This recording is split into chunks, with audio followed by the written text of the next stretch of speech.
বাংলাদেশের বিভিন্ন জায়গায় অনেক স্থানে পুলিশকে গণপিটানিতে মেরে ফেলা হয়েছে। হ্যাঁ, শত শত পুলিশ মৃত্যুবরণ করছে।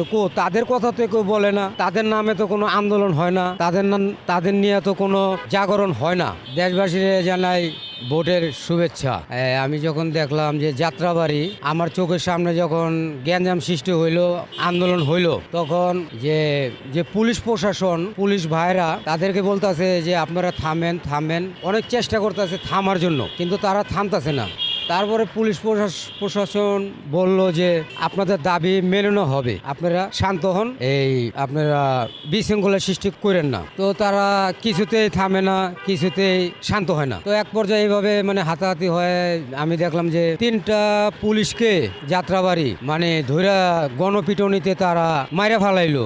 আর শেষ পর্যায়ে দেখলাম যে ইটা দিয়ে তাদেরকে ছেঁচে তাদের অনেক কষ্ট দিয়ে মেরে ফেলেছে। তো এই দৃশ্য দেখার পরে আমার কাছে অনেক খারাপ লাগলো যে কি একটা সময় আইছে। হ্যাঁ, তো পুলিশ যতবারই বলছে, তারপরে আমি দেখলাম যে টিএসসিতে, শাহবাগে পুলিশ বলছে যে আপনারা থামেন, আপনাদের দাবি মেনে নেওয়া হবে।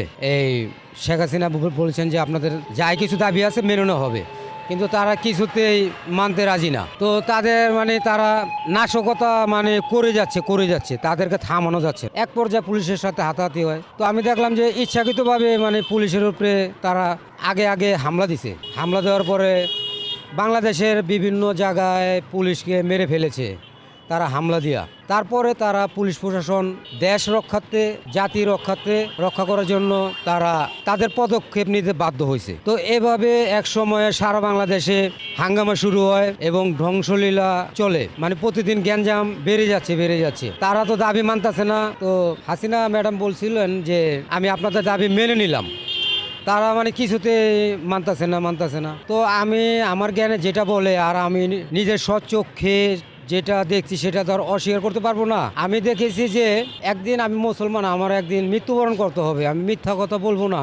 তবে পুলিশের উপরে আগে প্রথম বাংলাদেশে হামলা হয়েছে। বাংলাদেশের বিভিন্ন জায়গায় অনেক স্থানে পুলিশকে গণপিটানিতে মেরে ফেলা হয়েছে। হ্যাঁ, শত শত পুলিশ মৃত্যুবরণ করছে।